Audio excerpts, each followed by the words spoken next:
पंडित ने कुएं के अंदर से ही उस व्यक्ति को अपने साथ हुई पूरी घटना के बारे में बता दिया। सब कुछ सुनकर उस इंसान का दिल भर आया और पंडित को कुएं से बाहर निकाल लिया। कुएं से निकलते ही पंडित फटाफट अपनी पत्नी से मिलने के लिए गांव पहुंच गया। वहां जाते ही उसे पता चला कि उसी के भेष का एक इंसान गांव में रह रहा है।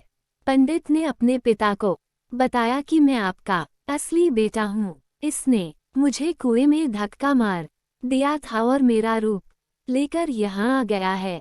यही बात पंडित पूरे गांव वालों को बोलने लगा, लेकिन किसी ने उसकी बात पर भरोसा नहीं किया। बात इतनी बड़ी कि राजा के पास तक पहुंच गई। राजा ने पूरा मामला सुनने के बाद एक बड़ा सा चबूतरा बनवाकर पूरे राज्य के लोगों को बुलाया, साथ ही एक लोटा भी वहां रख दिया। जब सभी लोग वहां पहुंच गए तो राजा ने दोनों से पूछा, तुम में से असली पंडित कौन है? जवाब में दोनों ने कहा, मैं असली हूँ, मैं असली हूँ। इस बात को सुनते ही राजा ने कहा कि जो भी जल्दी से इस लोटे में घुसकर बाहर निकलेगा उसी को मैं असली पंडित घोषित कर दूंगा। इतना सुनने पर झट से एक पंडित लोटे के अंदर घुस गया।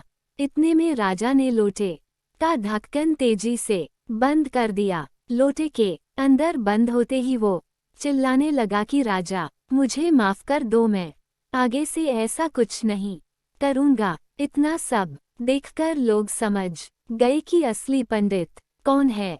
सबको पता चल गया कि वो भूत था जो लोटे में घुस गया था। वह भूत पंडित को सबक सिखाने के लिए उसका रूप बनाकर उसी के घर में रह रहा था, क्योंकि वो पितृपक्ष में शुभ कार्य कर रहा था। कहानी से सीख, बड़े बुजुर्गों द्वारा कही गई बातों के पीछे कोई न कोई वजह छिपी होती है, इसलिए शुभ कार्यों को पितृपक्ष में नहीं किया जाना चाहिए। बुजुर्गों के अनुभव के आधार पर ही कुछ समय के लिए पितृपक्ष के दौरान शुभ कार्य करने से रुक जाना चाहिए। दोस्तों, आप सभी को हमारी कहानी कैसी लगी कमेंट बॉक्स में जरूर बताएं और फिर चैनल को सब्सक्राइब करें।